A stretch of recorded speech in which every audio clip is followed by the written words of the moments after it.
Hi friends, எல்லாம் எப்படி இருக்கீங்க? எல்லாம் நல்லா இருப்பீங்க அப்படின்னு நான் நினைக்கிறேன். பட் நான் ரொம்ப நல்லா இருக்கேன் அப்படின்னு தான் நான் சொல்லுவேன். ஏன் அப்படின்னு கேட்டிங்க அப்படின்னா இப்போ தான் 2 இயர் மெயின்ஸ் முடிச்சுட்டு வந்திருக்கேன். நமக்கு எப்பவுமே பாஸ் ஆகிறோமோ ஃபெயில் ஆகிறோமோ ரிசல்ட் டே அன்றைக்கி ரிலாக்ஸ்டாக இருக்கிறத விட டெஸ்ட்டு முடிச்சுட்டு அதுக்கப்புறம் ரிலாக்ஸ்டாக இருக்கிறது தான் எனக்கு ரொம்பவே சந்தோஷமாக இருக்கும். ஏன்னா கடைசி ஒரு மாதம் 20 நாள் அப்படின்னு வரும்போது அந்த ப்ரெஷர் பில்ட் ஆகிட்டே இருக்கும். கடைசியாக அந்த எக்ஸாம் எப்போ எழுதி பிடிக்கிறோமோ அப்போ தான் அது பாஸோ ஃபெயிலோ அது ரிசல்ட் வர அன்றைக்கி பிரச்சனை. ஆனால் அது எழுதிட்டு முடிச்சுட்டு வந்ததுக்கப்புறம் தான் எனக்கு ரொம்ப ரிலாக்ஸ்டாக இருக்கும். இப்போ அந்த மாதிரி தான் இருக்குது. எப்படின்னா ரொம்ப ரிலாக்ஸ்டாக இருக்குது. நீங்களும் அந்த மாதிரி தான் இருப்பீங்கன்னு நான் நினைக்கிறேன். கொஷின் பேப்பர் எப்படி இருந்தது? எனக்கு ஈஸியாக இருந்ததா இல்லை கஷ்டமாக இருந்ததா? உங்களுக்கு எப்படி இருந்தது அப்படின்றது தான் நம்ம இந்த வீடியோவில் டிஸ்கஸ் பண்ண போகிறோம். இப்போ நம்ம சின்ன வயசுலாம் பார்த்துருப்போம். இந்த சின்ன வயசில் குழந்தை பிறந்ததுக்கப்புறம் ஒரு 2 வருஷம் 3 வருஷம் அந்த மாதிரி குழந்தைய முடி வெட்டாமே வச்சுருப்பாங்க. ஏன் அப்படின்னு கேட்டிங்க அப்படின்னா குலதெய்வத்துக்கு வெட்டணும் அப்படின்னு சொல்லிட்டு வச்சுருப்பாங்க. அது ஒரு 3 வருஷம், ஒரு 5 வருஷம், 6 வருஷம் அந்த மாதிரி லாங்காக கூட போகிற கேப்பெல்லாம் நான் பார்த்துருக்கேன். அந்த மாதிரி தான் இந்த டெஸ்ட்டை பார்த்தா அப்படி தான் இருக்குது. அப்போ ஒரு 2 குழந்தைய வளர்த்துட்ருக்காங்க. வளர்த்துட்டு இருக்கும்போது ஒரு குழந்தைக்கு மொட்டை அடிச்சிடறாங்க. இன்னொரு குழந்தை 4 வருஷம் 5 வருஷம் ஆகுது. அது கண்டினியூஸாக போகுது. அப்படி போகும்போது அந்த குழந்தைக்கு மொட்டை அடிக்க மாட்டாங்க. அந்த குழந்தை கேட்கும்போது என்ன சொல்கிறாங்க அப்படின்னா ஏதோ ஒரு இந்த வெள்ளையாக இருக்கிறவங்க போய் சொல்ல மாட்டான் அப்படின்ற மாதிரி ஒரு ரீசன் சொல்கிறாங்க. அவன் இங்கிலீஷில் பேசுகிறான், நீ இங்கிலீஷில் பேசலை, அதனால் உனக்கு மொட்டை அடிக்க முடியாது, நீ இதே ப்ரெஷரோட, இதே டென்ஷனோட, இதே தலைவலியோட, இதே தலை எரிச்சலோட அப்படியே தான் நீ கிடக்கணும் அப்படின்ற மாதிரி பெற்றோர்கள் சொல்கிற மாதிரி இருக்குது. இப்போ நடந்த எக்ஸாமை பார்க்கும்போது ஏன் அப்படின்னு சொல்கிறேன் அப்படின்னா வச்சுங்க, எல்லாருமே ஒரு 2 வருஷம் 3 வருஷம் கஷ்டப்பட்டு தான் படிச்சுட்ருக்காங்க. பட் இந்த கொஷின் பேப்பரை பார்க்கும்போது ஒரு தமிழ் மீடியம் ஸ்டூடெண்ட்டுக்கும் இங்கிலீஷ் மீடியம் ஸ்டூடெண்ட்டுக்கும் ஏதோ ஒரு பார்ஷியாலிட்டி, அது பார்ஷியாலிட்டின்னு சொல்ல முடியாது. பட் இங்கிலீஷ் மீடியம் கொஷின் பேப்பரை ஒரு செட் ஆஃப் பீப்புள் எடுப்பாங்க, தமிழ் மீடியம் ஒரு செட் ஆஃப் பீப்புள் எடுப்பாங்க. அதனாலுமே அந்த டிஃப்ரென்ஸ் இருக்குது அப்படின்றதான் நான் ஃபீல் பண்ணுறேன்.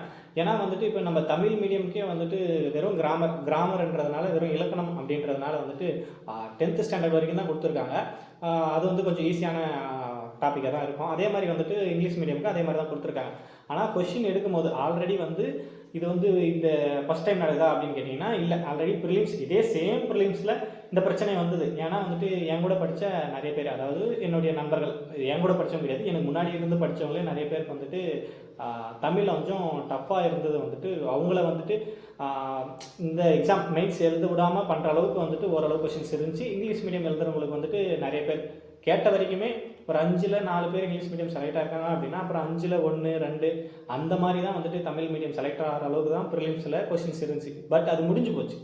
அது முடிஞ்சதை மறுபடியும் அடுத்த மெயின்ஸ் வரும்போது அந்த பிரச்சனையை சால்வ் பண்ணணும், அதுக்கான சொல்யூஷனை கண்டுபிடிக்க வேண்டியது டிஎன்பிஎஸ்சியோட வேலை. ஏன்னா இங்கே வெறும் தமிழ் மீடியம் ஸ்டூடெண்ட்டோ இல்லை வெறும் இங்கிலீஷ் மீடியம் ஸ்டூடெண்ட்டோ எழுதுறாங்க அப்படின்னா நாம் அதை அதுக்கேற்ற மாதிரி விட்டுலாம். பட் இவங்க 2 பேருமே எழுதுறாங்க அப்படின்னும் போது 2 பேருமே சாட்டிஸ்ஃபை பண்ணுற மாதிரி தான் கொஷின் பேப்பர் இருக்கணும். அது 2 பேருமே தனித்தனியாக எடுக்கிறாங்க அப்படின்னா இது 10th ஸ்டாண்டர்ட் லெவலில் தான் இருக்கா, ஓரளவுக்கு ஓகே. காம்படிஷன் அதிகமாக இருக்கா அப்படின்னும் போது 12th ஸ்டாண்டர்ட் போகிறதோ இல்லை டிகிரி ஸ்டாண்டர்ட் போகிறதோ எல்லாமே இருக்க தான் செய்யும். அது ஒரு மினிமலாக இருக்கும்போது பிரச்சனை கிடையாது. இப்போ ஒரு 60 கொஷின் இருக்குது அப்படின்னா ஒரு 20 கொஷின் 10 கொஷின் அந்த மாதிரி கொஞ்சம் டஃப்பாக இருக்குது, ஓகே அப்படின்றலாம் நம்ம சொல்லலாம். பட் இந்த கொஷினை பார்க்கும்போது ரொம்ப டஃப்பாக இருக்குது அப்படின்ற மாதிரி தான் தமிழ் மீடியம் ஆஸ்பிரன்ஸ் எல்லாருமே சொன்னது. எனக்கும் அந்த மாதிரி தான் ஃபீல் ஆச்சு.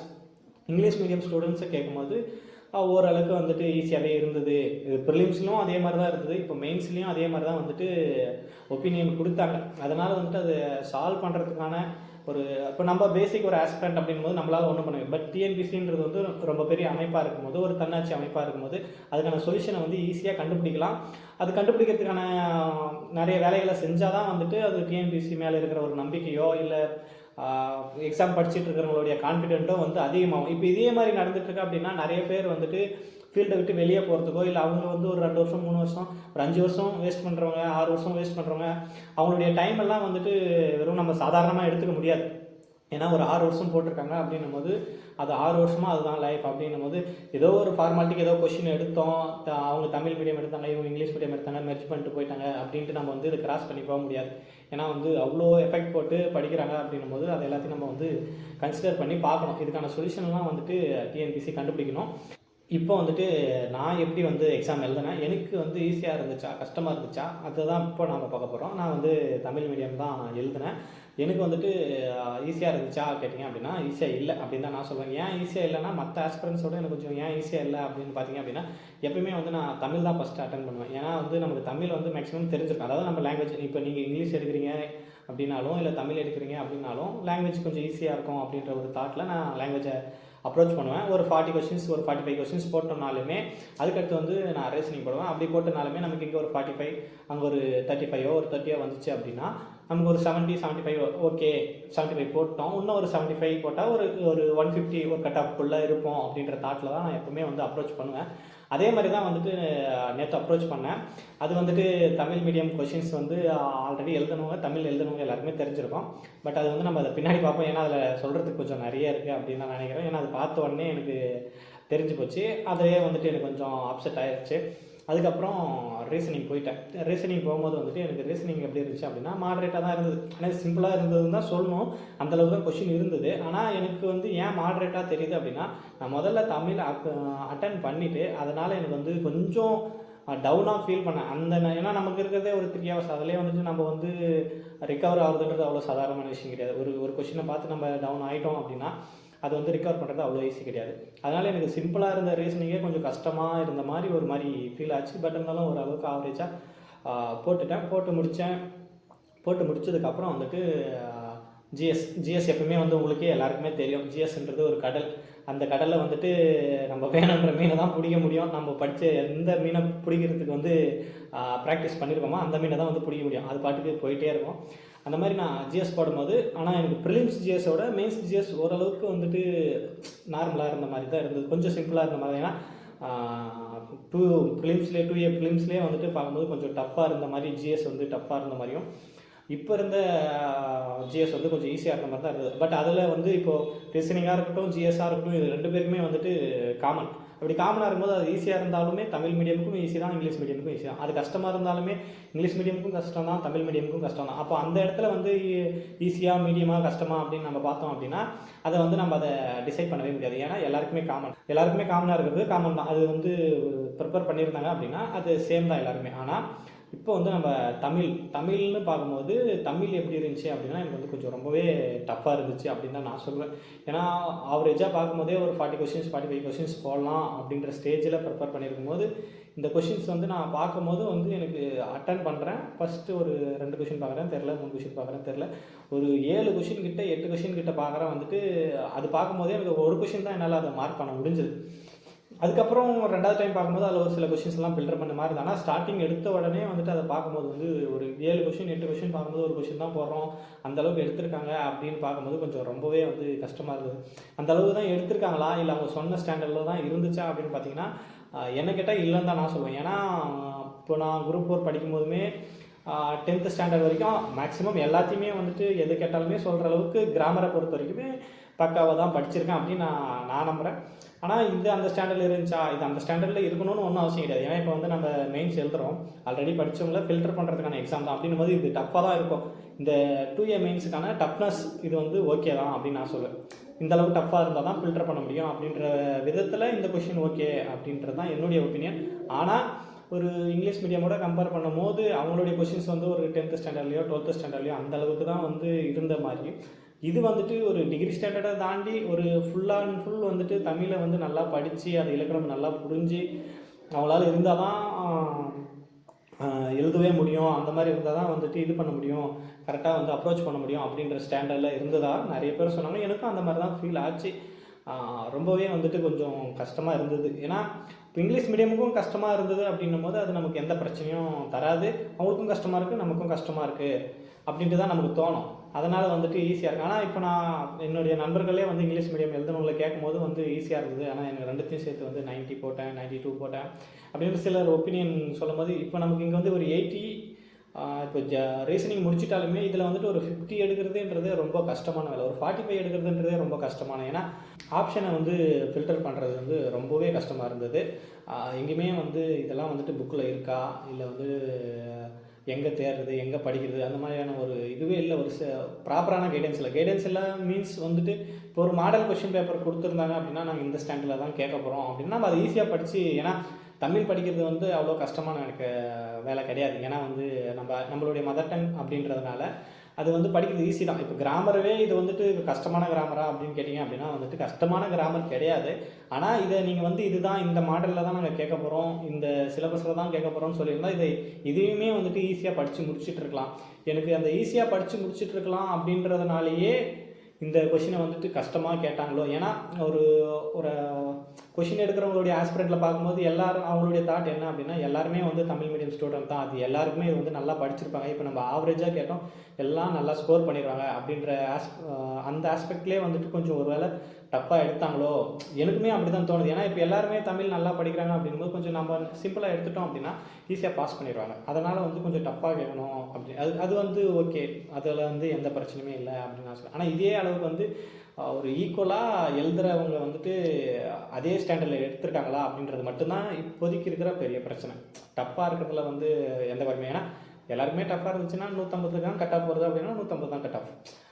இப்போது இங்கே ஒரு தமிழும் ரீசனிங்கும் சேர்த்து ஒரு 80 தான் போட முடியுது அப்படின்னா, இங்கிலீஷும் வந்து ரீசனிங்கும் சேர்த்து ஒரு 85 போட முடியுது, 90 போட முடியுதுன்னா அந்த இடத்துல வந்து 5 கொஷினும் 10 கொஷினுன்றது வந்துட்டு ரொம்ப பெரிய விஷயன்றது நான் வந்து உங்களுக்கு சொல்லி தெரியணும் அப்படின்றது அவசியம் கிடையாது. ஏன்னா ஒரு கொஷினில் வந்துட்டு வெளியே போகிறவங்க, 2 கொஷினில் வெளியே போகிறவங்க, ஒரு கொஷினில் 200 பேர் 300 பேர், அது ரொம்ப பெரிய டிஃப்ரென்ஸ் காமிக்கும் அப்படின்றது உங்களுக்கு நல்லாவே தெரியும். இப்போது ஆவரேஜாக இங்கே ஒரு 80 போடுறதும் அங்கே ஆவரேஜாக வந்து ஒரு 90 போடுறதும் வந்து ரொம்ப பெரிய டிஃப்ரென்ஸாக இருக்கும். ஏன்னா கட் ஆஃப்லுமே பார்க்கும்போது ஒரு 160 வருதுன்னா, இப்போது தமிழ் மீடியம் பொறுத்தவங்களுக்கு ஒரு 150, இங்கிலீஷ் மீடியம் பொறுத்த 160 ஆவரேஜாக பார்க்கும்போது இது வந்து டாப்பில் இருக்கிறவங்க வந்துட்டு இன்னும் அதிகமான எடுக்கிறதுக்கான வாய்ப்புகள் வந்து ரொம்பவே அதிகமாக இருக்குது.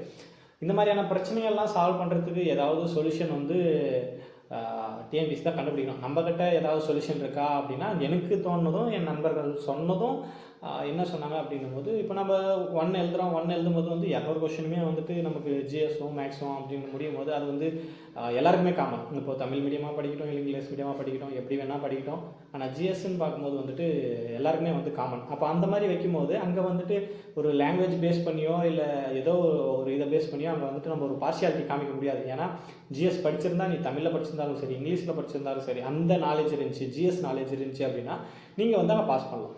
அந்த மாதிரி வந்துட்டு ஒரு இந்த கொஷினை வந்து ஃபுல் அண்ட் ஃபுல் வந்துட்டு ஜிஎஸ் வைக்கலாம், இல்லை வந்துட்டு ஒரு தமிழை கட் பண்ணிவிட்டு இங்கிலீஷையும் கட் பண்ணிவிட்டு, ஏன்னா நமக்கு வந்து தமிழை மட்டுமே வச்சோம் அப்படின்னா தமிழ் மீடியம் ஸ்டூடெண்ட்ஸ் வந்து பெனிஃபிட் ஆகிடும். இல்லை இங்கிலீஷ் மட்டுமே வச்சோம் அப்படின்னா வந்துட்டு அது வந்து தமிழ் மீடியம் ஸ்டூடெண்ட் வந்து கொஞ்சம் கஷ்டமாக இருக்கும். 2 பேருக்குமே மாற்றி மாற்றி கஷ்டமாக இருக்க தான் செய்யும். நம்ம வந்து ஒன்று தமிழ்லேயே வைக்கலாம், இல்லை இங்கிலீஷ்லேயே வைக்கலாம், அதை வந்து ஒரு சரியான சொல்யூஷனாக இருக்காது. ஆனால் எல்லாத்தையுமே வந்துட்டு வெறும் ரீசனிங்காகவும் வெறும் ஜிஎஸ்ஆகவும் மட்டுமே வைக்கிறது வந்துட்டு ஒரு நல்ல சொல்யூஷனாக இருக்கும். ஏன்னா அப்படின்னா ஜிஎஸ் யார் படித்தாலுமே எது படித்தாலுமே சேம் தான், எல்லாருக்குமே அதே கொஷின் தான் கேட்க போகிறோம், எல்லாருமே அதே தான் பண்ண போகிறோம். அப்படின்னும் போது அந்த மாதிரி ஒரே ஒரு சேம் பேட்டர்னில் கேட்கலாம், அது வந்து ஒரு நல்ல சொல்யூஷனாக இருக்கும். அதுக்கப்புறம் பார்த்திங்க அப்படின்னா வந்துட்டு ஒரு 200 கொஷின் கேட்குறாங்க அப்படின்னும் போது ஒரு 100 கொஷின் வந்துட்டு இந்த மாதிரி வந்துட்டு ஜிஎஸ்ஐயோ இல்லை ஒரு ஆவரேஜாக எப்படி சொல்கிறதுனா ஒரு நம்ம ப்ரிலிம்ஸில் எழுதியிருப்போம் அந்த மாதிரி வந்து ஒரு 75 ஜிஎஸ், ஒரு 25 ரீசனிங், அதுக்கப்புறம் வந்துட்டு அந்த 100 கொஷின்ஸ் வந்து ஒரு 50 தமிழ் 50 இங்கிலீஷ் அப்படின்னு வைக்கலாம். ஏன்னா தமிழ் படித்தவங்களுக்கு தமிழ் ஈஸியாக இருக்கும்போது, இங்கிலீஷ் படித்தவங்களுக்கு இங்கிலீஷ் ஈஸியாக இருக்கும்போது, ஆனால் நான் வெறும் தமிழை மட்டும்தான் படிச்சுட்டு கட் ஆஃப் வரணும்னா வராது, இங்கிலீஷ் படிச்சு தான் கட் ஆஃப் வரணும்னா வராது. இப்போ தமிழ் படித்தவங்களும் இங்கிலீஷ் படிக்கணும், இங்கிலீஷ் படித்தவங்களும் தமிழ் படிக்கணும் அப்படின்ற ஒரு சுச்சுவேஷன் வந்து அங்கே ஏற்படும். அப்படி ஏற்படும் போது வந்துட்டு இவங்களுக்கு வந்து ஒரு தமிழ் மீடியம் ஸ்டூடெண்ட் வெறும் தமிழை மட்டுமே படிச்சுட்டு போகும்போது இங்கிலீஷ் நாலேஜ் வந்துட்டு அவங்களுக்கு இங்கிலீஷ் நாலேஜ் இருந்தாலுமே அதை வந்து எக்ஸிக்யூட் பண்ணுறதுக்கு எங்கேயுமே வாய்ப்புகள் கிடைக்காம இருக்கிற சுச்சுவேஷனில் இந்த மாதிரி வந்துட்டு நம்ம வைக்கும்போது வந்துட்டு அவங்களும் அதை வந்து ப்ராக்டிஸ் பண்ணிக்கிறதுக்கும். இப்போ இங்கிலீஷ் மீடியம் படிச்சுட்டே இருக்கிறவங்களுக்கு வந்துட்டு தமிழ் வந்து கஷ்டமாக இருக்கும். ஏன்னா இப்போ நம்ம தமிழ்நாடு கவர்மெண்ட்டில் வேலை செய்கிறோம், அதுதான் வந்து தமிழ் எலிஜிபிலிட்டி அதுக்கு தான் வைக்கிறாங்க, தமிழ் படிக்க தெரியணும் எழுத தெரியணும் அப்படின்ட்டு. நம்ம அடுத்த 2வது டெஸ்ட்டே நம்ம தமிழ் எலிஜிபிலிட்டி அதுதான் எழுதுறோம். இப்போ இங்கிலீஷ் மீடியம் வந்து எழுதிட்டாங்க, இங்கிலீஷை வந்து ப்ராப்பராக பண்ணிட்டாங்க அப்படின்னும் போது தமிழ் வந்து சிலருக்கு எப்படி லெட்டர் எழுதுறது, என்ன பண்ணுறது, எந்த நா வரும், எந்த லா வரும், அந்த மாதிரியான நிறைய கன்ஃபியூஷன் இருக்குது. ஏன்னா இப்போ நம்ம வந்து தமிழ்நாடு ஸ்டேட் கவர்மெண்ட்டில் தான் வேலை செய்ய போகிறோம். நமக்கு கீழே வந்துட்டு ஒரு பேசிக்காக ஒரு நாலேஜ் இல்லாத பொதுமக்கள், ஒரு ஸ்கூல் போகாத பொதுமக்கள் எல்லாரையுமே வந்து நம்ம வந்து ஹேண்டில் பண்ணி அப்ரோச் பண்ணி தான் வந்து நம்ம எடுத்துகிட்டு போகணும். அதுக்கு வந்துட்டு அவங்கக்கிட்ட நம்ம போயிட்டு இங்கிலீஷில் பேசிகிட்டு இருக்கிறதோ, இப்போ ஏதோ எஜுகேட்டடாக இருக்காங்க, புரிஞ்சிருக்கு அப்படின்னா அவங்ககிட்ட நம்ம வெறும் இங்கிலீஷ் மீடியம் படிச்சுட்டு போயிட்டு இது பண்ணலாம். ஆனால் நம்ம போய் எங்கே வேலை செய்ய போகிறோம் அப்படின்னா வந்து பாட்டம் லெவலில் தான் நம்ம வேலை செய்ய போகிறோம். அப்போ பாட்டம் லெவலில் வேலை செய்யும் போது நம்மளை பொதுமக்கள் வந்து நாடி வரும்போது அவங்களுக்கு தமிழ் நாலேஜ் இருக்கணும். அப்படி பார்க்கும்போது இப்போ இங்கிலீஷ் மீடியம் ஸ்டூடெண்ட்டுக்கு அப்போ அந்த தமிழ் மீடியம் 50 கொஷின் வைக்கிறோம் பார்த்தீங்களா, அந்த 50 கொஷின் அவங்களுக்கு யூஸ் ஆகும். அதே மாதிரி தான் இந்த ஆப்போசிட்டில் இப்போ நான் தமிழை மட்டுமே படிச்சிருப்பேன் அப்படின்னா நம்ம அதே மாதிரி வெறும் பாட்டம் லெவலில் மட்டுமே நம்ம போய் வேலை செய்ய போகிறது கிடையாது. நமக்கு மேலே ஹையர் அஃபிஷியல்ஸ் இருக்க போகிறாங்க. அவங்க வந்துட்டு இப்போது ஒரு எக்ஸ்ட்ரா நாலேஜோட எக்ஸ்ட்ரா இதோடு இருக்காங்க. அவங்ககிட்ட நம்ம போயிட்டு வந்து எல்லாத்தையுமே வந்து தமிழில் கன்வெர்ட் பண்ண முடியுமானா முடியாது. ஏன்னா அவங்க வந்து வேறு ஸ்டேட்டு இருந்து வந்திருக்கலாம், வேறு ஏதோ ஒரு இதுலேருந்து வந்திருக்கலாம். அப்படின்னும் போது அவங்களுக்கு வந்து நம்ம கம்யூனிகேட் பண்ணுறதுக்கு இங்கிலீஷ். அப்போது இந்த தமிழ் மீடியம் ஸ்டூடெண்ட்டுக்கு வந்து அந்த 50 இங்கிலீஷ் கொஷின்ஸ் யூஸ் ஆகுமா அப்படின்னு பார்த்தீங்கன்னா அதுவும் ரொம்பவே யூஸ் ஆகும். ஏன்னா 2 பேருக்குமே 2 வேணும். இப்போது ஒரு நேவலை மட்டும் நம்ம ஆப்ஷன் கொடுத்துட்டு போகும்போது நீ தமிழ் எடுத்துக்கோ இங்கிலீஷ் எடுத்துக்கோன்னும் போது அவங்களுக்கு எது கம்ஃபர்டபுளோ அதை எடுத்துகிட்டு போயிடுறாங்க. அது வந்து ஒரு நல்ல விஷயம். நம்ம எடுத்துகிட்டு போனாலுமே 2 இடத்துலையுமே ஈக்குவலாக வந்து கொஷின்ஸ் இருக்குது, ஈக்குவலாக டஃப்னஸ் இருக்குன்னா அது பிரச்சனை கிடையாது. ஆனால் இப்போ ஈக்குவல் டஃப்னஸ் இல்லாத போது இந்த மாதிரி 50 கொஷின் வைக்கிறோம். ஏன்னா ஆல்ரெடி நான் எஸ்ஐ எழுதியிருக்கேன். எஸ்ஐயில் அந்த மாதிரி தான் தமிழ் 10 கொஷின் வரும், இங்கிலீஷ் 10 கொஷின் வரும். அப்போ அவங்கள வந்துட்டு தமிழ் மீடியமுக்கும் வந்துட்டு சப்போர்ட் பண்ணுற மாதிரி இல்லை, இங்கிலீஷ் மீடியமுக்கும் சப்போர்ட் பண்ணுற மாதிரி இருக்குது. இதில் நீ 10 கொஷின் போடணும்னா இதுலேயும் ஒரு 10 கொஷின் போடணும் தான். இது 2த்துமே சேர்த்து போட்டால் தான் வந்து உங்களுக்கு வந்து கட் ஆஃப் வரும். இல்லை நீ தமிழை மட்டும் போட்டுப்பேன் நான் இங்கிலீஷை விட்டுருவான்னா கிடையாது. இங்கிலீஷ்லேயும் ஒரு 10 கொஷின் இருக்குது, அதுவும் உங்களை வந்து கட் ஆஃப் பூஸ்ட் பண்ண. அதனால் அப்போ நான் எஸ்ஐ படிக்கும்போது இங்கிலீஷ்லேயும் வந்து ப்ரிப்பேர் பண்ணேன். அப்போ அதுலேயும் வந்துட்டு இப்போ நான் அப்போ வந்துட்டு தமிழில் வந்து ஒரு 8 கொஷினும் இங்கிலீஷில் வந்து ஒரு 7 கொஷினும் அப்படி 10க்கு போடும்போது வந்துட்டு அப்போ ஈக்குவல் நாலேஜாக, அப்போ ஈக்குவல் இது தமிழோடைய கிராமரும் தமிழோடைய பேசிக் நாலேஜுமே தெரிஞ்சிருக்கு, அப்போ இங்கிலீஷோட பேசிக் நாலேஜுமே தெரிஞ்சிருக்கு அப்படின்ற ஸ்டேஜில் தான் அந்த எக்ஸாம் இருந்தது. அப்போ அந்த மாதிரி வந்து ஒரு 50 அப்படின்னு வைக்கும் போது வந்து 2 பேருக்குமே வந்துட்டு ஈக்குவலாக இருக்கும் அப்படின்றதான் என்னுடைய ஒப்பீனியன். உங்களுக்கும் அது வந்து கரெக்டாக இருக்கும் அப்படின்னு நான் நினைக்கிறேன். பட் இதை தாண்டி வேறு ஏதாவது சொல்யூஷன் இருக்கா, இல்லை உங்களுக்கு ஏதாவது தோணுதா அப்படின்றத வந்து நீங்கள் நம்ம வீடியோக்குள்ளே கமெண்ட் பண்ணுங்கள். எனக்கு ஓவராலாக பார்க்கும்போது வந்துட்டு எப்படி இருந்துச்சு அப்படின்னு பார்த்தீங்க அப்படின்னா ஜிஎஸ் ஓகே, அதே மாதிரி ரீசனிங்கும் ஓகே.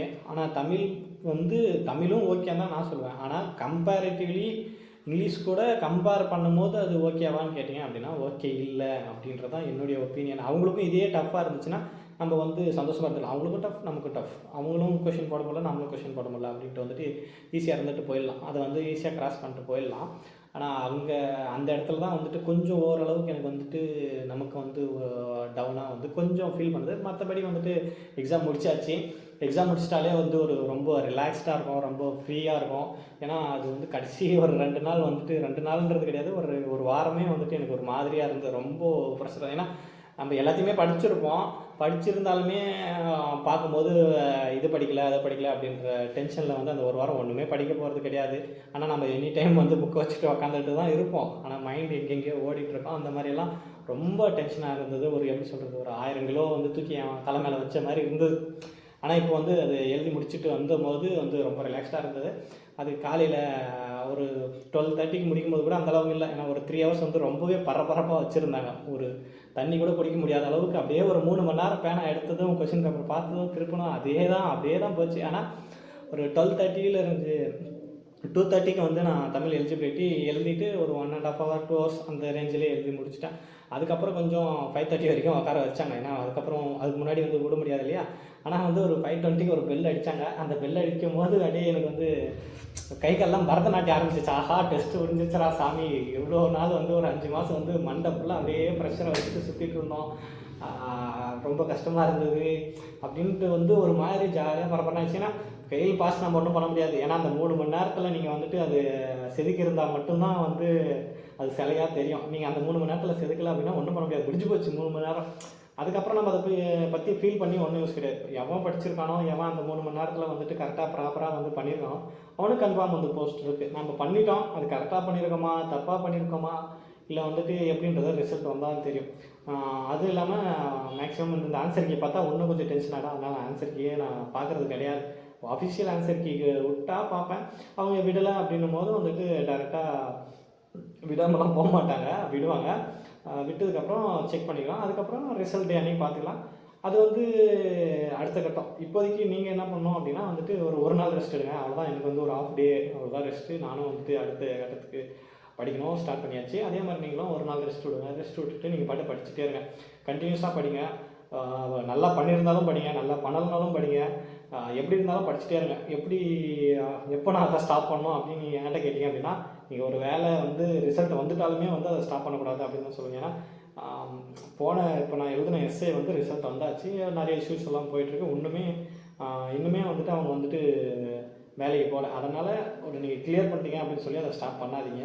கிளியர் பண்ணாலும் சரி, நீங்கள் அப்பாயின்மெண்ட் கையில் வாங்கிட்டாலும் சரி, நீங்கள் போயிட்டு வேலையை சேர்ந்துட்டாலுமே சரி, நீங்கள் அதை ஸ்டாப் பண்ணாதீங்க. என்னைக்கு நீங்கள் வந்து உங்கள் கையில் வந்துட்டு கவர்மெண்ட்டு சேலரி வந்து சேருதோ அன்றைக்கி எனக்கு போதும் அப்படின்னு தோணுச்சுன்னா அப்போ ஸ்டாப் பண்ணிக்கங்க. ஏன்னா அது வந்து அதுக்கப்புறம் வந்துட்டு எந்த பிரச்சனைகள் வர்றது வந்து வாய்ப்புகள் கம்மி. அது வரைக்கும் நீங்கள் படிச்சுட்டே இருங்க. ஏன்னா எதுக்கு சொல்கிறேன் அப்படின்னு பார்க்கும்போது வந்துட்டு ஆல்ரெடி ஃப்ரெண்ட்ஸ் வந்து மெயின்ஸ் எழுதியிருந்தாங்க. எல்லாமே நம்ம சுற்றி இருக்கிறத கற்றுக்கிறது தானே. அவங்க எழுதிட்டு ஒரு 1 வருஷம் வந்துட்டு கன்ஃபார்ம் பாஸ் ஆயிடுவேன் அப்படின்ற ஸ்டேஜில் 1 வருஷம் கேப் விட்டுட்டு அவங்க பாட்டுக்கு அமைதியாக இருந்ததுனால என்ன ஆச்சு அப்படின்னா, படித்தது எல்லாமே வந்துட்டு மேக்ஸிமம் மறந்து போகும். உங்களுக்கு எல்லாருக்குமே தெரியும். அப்படி அந்த 1.5 வருஷம் கேப் விடும்போது என்ன ஆகும், நம்ம படித்தது போட்ட எஃபெக்ட் எல்லாமே வந்துட்டு டவுன் ஆகிடும். நம்ம ரெகுலராக அதை பண்ணிகிட்டே இருக்கோம் அப்படின்னும்போது எல்லாமே வந்து உங்களுக்கு ரொம்ப ஈஸியாக இருக்கும். இப்போ ஜிஎஸ்ஆர் இருக்கட்டும், எந்த சப்ஜெக்ட்டுமே வந்துட்டு ரெகுலராக படிச்சுட்டே இருக்கீங்க அப்படின்னும்போது ரொம்ப ஈஸியாக இருக்கும். அதனால் குரூப் 1 வருது, குரூப் 4 வருது, அப்புறம் இந்த குரூப் 2 வருது. இப்போ ரெகுலராக வந்துகிட்டே தான் இருக்க போகுது. அதனால் வந்துட்டு ஒரு நாள் ரெஸ்ட் எடுத்துகிட்டு கண்டினியூஸாக படிங்க. நானும் படிக்க போகிறேன்.